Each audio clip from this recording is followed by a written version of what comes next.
Let's change the battery on a 2019 Buick Encore. I've hypothesized that it's a bad battery because the car is completely unresponsive. It won't unlock or lock with the key. It won't even start or try and turn over. So let's pop the hood and check it out. Here's the battery. It's super easy to remove. We'll need to take off the negative battery cable first, taking off this 10mm nut.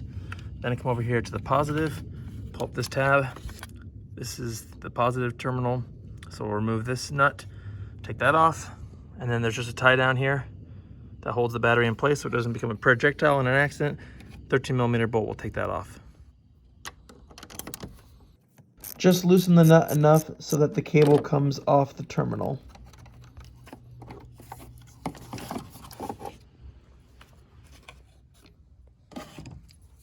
Momentarily, I'll show you how to diagnose a bad battery. I'm doing it outside the car, but you can actually have the battery in place for this next test. There we go. Now to remove the tie down strap. I have an extension here on a 13mm. In hindsight, I think I'd recommend actually removing this hole down first before removing the cables, but it still works. A longer extension would also be helpful too. There we go. Now to fully remove this strap, just kind of fish it out. And it locks in up here, so just maneuver it around until it's off. Now the battery should slide out, and we can pull this thing out. It is heavy, so just be prepared. Well, I have no tools with me, so I had to order a battery tester, which fortunately had a multimeter. It said this thing was 5 volts. So not already a good sign. It's only been sitting for a day, so I'm pretty sure it's bad, but why not be certain before I throw 150 bucks. So I'm gonna charge the battery a bit. So we have our connector here, our battery charger, and now we'll turn it on and let it charge for a bit. Got our battery hooked up here with this new tester. I'll link it in the description box below. The next thing we'll need to know is hidden underneath here, the cold crank amps, right there on the top, 525. So let's do our test. So right now you can see the voltage is 12.3, which is all right, and it looks like it's kind of fluctuating. So let's check the battery. It's out of the vehicle. This is a lead acid battery, so FLED. Cold crank amps, 528. Let it do its test. And there you go. Time to replace it. 20 bucks, this thing works pretty well.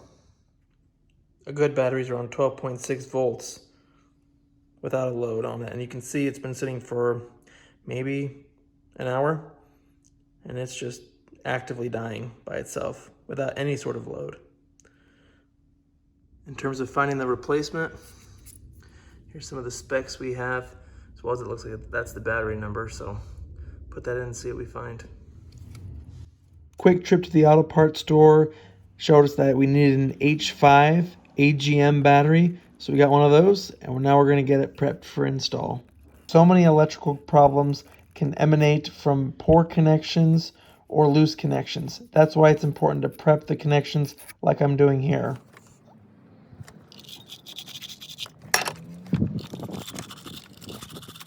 Installation is the exact opposite of removal, and thanks to my dad for filming this. Since positive came off last when we removed the battery, we'll now put it on first when installing the battery. And we'll just tighten until snug so that there's no loose connection. Repeat the same process for the negative cable, tighten until snug, and ensure it's not loose. And last but not least, the battery tie down. Pretty straightforward, just fish it through and then secure the bolt. I would strongly recommend a longer extension. I was using a 6-inch and it barely cleared. The coolant reservoir kept hitting it, so something slightly longer would definitely help. Okay, let's give it a test.